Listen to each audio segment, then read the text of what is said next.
My husband told me he wanted to have a lot of kids, and now that he's planted his seed, he says he's not into pregnant women and will be back after I'm done. Years before I met my husband, I was in such a toxic, abusive relationship that it almost ended my life. I spent years in therapy, bettering myself and figuring out why I accepted that type of love. I stayed single for years, and once I started dating, I made sure to keep an eye out for all red flags. Heck, I even took things slowly when there was nothing but green flags. Thanks to my ex, I was familiar with love bombing. I met my husband at a work event, and things just fell into place.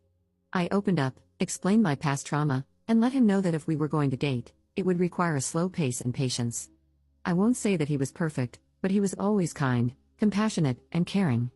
We dated for about 5 years, were engaged for 1, and have been married for a little over 3 years now. We recently bought our second home together, and we both got promotions at work, so we sat down and talked about having kids. He wanted a big family, and I only wanted 1 or 2.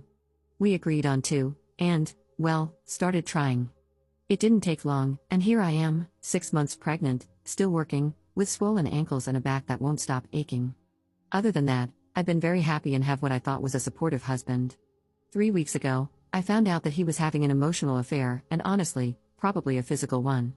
When confronted with the evidence, he admitted to not being attracted to me while I'm pregnant. I feel completely wrecked. I haven't gained unnecessary weight, and I still take care of myself, even with the morning sickness that hasn't gone away. He's not sorry about it, but he told me I was being overdramatic when I cried. He is staying with his family until he can find a place to rent. He doesn't want to get a divorce. He says after the pregnancy is over, we can go to therapy and fix things. I don't want to. I cannot physically look this man in the eye anymore without feeling disgust. I have a text from him saying that he's my only option because no man wants to date a single mom. I'll be talking to a lawyer and figuring out how to divorce him. I just wanted to vent into the void today. For now, I'm going to order some nuggies and a Frosty, and I'll be totally okay if I gain 5 pounds from it. Up in the comments. He was telling a very young, naive woman how hot she was, how he couldn't wait to touch her body, and telling her he loved her, but then claimed they never met. He would complain to her that I wasn't fun anymore. There were obviously pictures sent back and forth based on the comments, but the pictures were deleted. I asked him about all his overtime at work, and he couldn't give me straight answers, which points to the physical aspect of things. This man went from working maybe 40 hours a week to 60, and I may be dealing with pregnancy, but I'm not stupid. Update 2 days later. I was told I'm not allowed to change the locks because it's his home as well, and he came over last night knowing there wasn't much I could do to stop him. Thankfully, he only grabbed some personal belongings, threatened to take the dogs, he didn't, and let me know he had emptied our shared account. Part of me rolled my eyes, figuring he wasn't dumb enough to do that, and the other part made a mental note to check it once he left. Sure enough, our account has maybe $5 in it. He did a transfer, which I'll be calling the bank about, and I'm speaking to an attorney this afternoon. Thankfully, my dad taught me not to fully mix finances, so my savings weren't touched. While it's not a lot, it's enough to cover the fees for the next few weeks. I don't have any family left, so I think he's trying a power play to make me feel like I'm alone and need him. In reality, it's lit a fire under me, and I know I don't want or need such a garbage person in my life. Thank you to everyone who has reached out with comments, kind messages, and helpful advice. Edit. He showed up yesterday, completely drunk, begging to talk, and his anger kept increasing when I ignored him and walked away. It escalated to the point where I grabbed my bag and decided to walk down the road to a neighbor's house so I wouldn't be alone. He grabbed my arm to stop me, and when I yanked it away, he slapped me. The cops were called, but since I didn't have a mark on my face, it became a case of my word against his. They escorted him off the property, and I assume he's now back with his parents. He did throw a fit about the dogs and has proof of ownership, so I'm guessing he'll be able to take them. I went to leave for a drive to clear my head after everything and realized that 3 of my 4 tires were flat. I know it was him, but I don't have proof. Insurance won't cover it, so I'm going to a tire shop on Friday morning. Just another drop in the bucket. As for the attorney, I've had my consultation, and I'm waiting for my check to come in so I can schedule my actual appointment and get the ball rolling on this. I have a few close friends who are kept in the loop, but I don't want to burden them or treat them like unpaid therapists.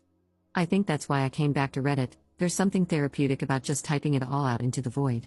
The pregnancy is okay, I've actually lost weight, and the doctor has told me to avoid stressful situations and take things easy. I'll be calling to see if I can change the locks on the home now, and if not, I'm going to start looking for places. Second update 4 days later. He broke in late last night. I was able to contact the police before confronting him, but due to the location, I knew it would take them a while to arrive. I tried walking by him to leave the house, but every time I did, He shoved me, once hard enough that I stumbled and fell backward. The eerie part is that he never once yelled. He threw things, one of which hit me and caused an emergency room visit that required stitches. He said the most vile things, that he hated me, that I should off myself, how useless I was, yet he never raised his voice. I'm not saying that in a good way. I wish he would have yelled. It triggered a fight or flight instinct, and I found out mine was to freeze. I hate that about myself. He was arrested, but his mother already bailed him out. I'm staying at a hotel, thanks to a work advance, and looking into apartments. I won't be setting foot in the home we shared until my best friend is with me, and even then, only with police presence. Nobody can figure out what made him change almost overnight. The only thing I can guess is some kind of psychotic break, but I'm not a therapist or doctor. Besides some ugly bruises and stitches, both the baby and I are fine. My lawyer feels confident that this is enough to get a protection order for myself, and it will include the pregnancy/baby. Next time I see him will be in court. Sorry if I'm rambling and not making much sense. For now, I'm safe and can finally sleep well for the first time in weeks. I have the dogs, and nobody knows where I am except for one close person and the police. Third update 1 week later. The police met me at my home to grab personal belongings and pretty much anything else I could carry. Thanks to the user who recommended calling the non-emergency number, everything went smoothly. He wasn't home, I didn't have to worry about him showing up, and both officers were very kind. What I walked into, however, wasn't pleasant. It looked like he went on a bender. Bleach on clothes, food everywhere, and personal belongings destroyed, especially the nursery. I was able to salvage a lot of the bigger items and packed what I could. They're now in storage until I move into my new place. I took pictures, and as aggravating as it was, I'm hopeful that they'll be useful as more evidence against him to prevent custody. As for him, he has no way of contacting me other than through my attorney or email, and it's been quiet on both ends. His parents haven't reached out, and honestly, I don't even know what I'd say to them if they did, so no loss there. His girlfriend, yes, girlfriend, as I found out, has been trying to contact me through friends to tell me she's pregnant. I'm not sure if it's true, but at the very least, it confirms the affair and just how well he kept things hidden. Anyway, I'll leave it at this. Thank you all for listening and checking up on me. I'm safe, I'm good, and the pregnancy is the only thing kicking me around right now. I'll make sure to post in a few months to let you all know she's here and that we made it. Fourth update 1 week later. I've read every single message and the majority of the comments. Thank you for sharing your experiences, your advice, and your love. More than a few have offered baby items, groceries, and gift cards. I cannot in good conscience accept any of those, but if you have items lying around, please consider donating them to a charity that helps homeless parents. One comment that stood out was someone asking how I could feel sorry for him. I guess I'm just an empathetic person, maybe to a fault. I wish that if he was so unhappy, he would have just told me. We could have tried to fix things before they became violent, and if it wasn't fixable, we could have still been an amazing co-parents. His girlfriend reached out via email, which was forwarded to me. She's claiming she's pregnant, and for her sake, I hope she's not. She accused me of ruining a good man's reputation and called my injuries self-inflicted. They're even asking for a paternity test, lol.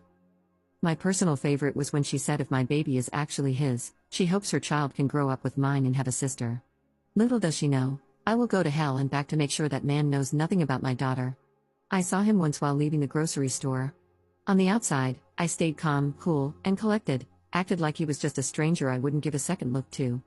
On the inside, I was saying oh crap about 500 times and cried in the car afterward. Money situation is fixed now, thanks to a work bonus and promotion, and I bought a new, better living room suite. I'm having a painting party at the end of the month, by the way, you're all invited. Still doing good, still safe, and slowly learning to love my new normal.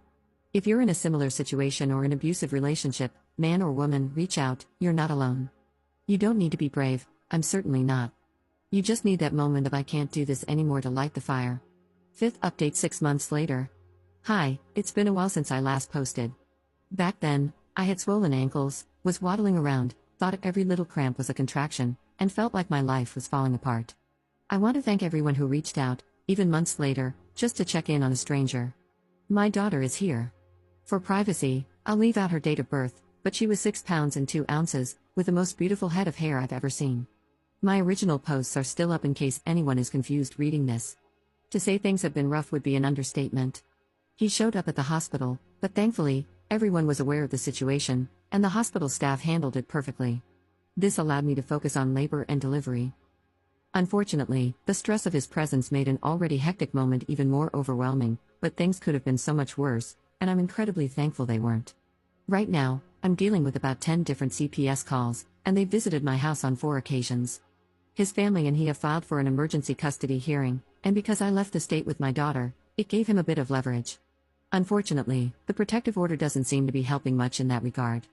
Thankfully, I'm still on maternity leave, so my focus has been entirely on my daughter and gathering all the evidence I need to ensure he doesn't get any custody, other than possibly supervised visits for an hour. My main concern now is that if he doesn't get custody, his parents might try to go the grandparent rights route. I wish I could say I'm kicking motherhood's rear and taking names, but most of the time I feel like a burnt-out blob. I'm in therapy, and the doctors are keeping an eye on postpartum depression, though my doctor thinks the main cause is the giant hemorrhoid, X, instead. No updates on his girlfriend, but I've kept the dogs, and I think they love the little one just as much as I do.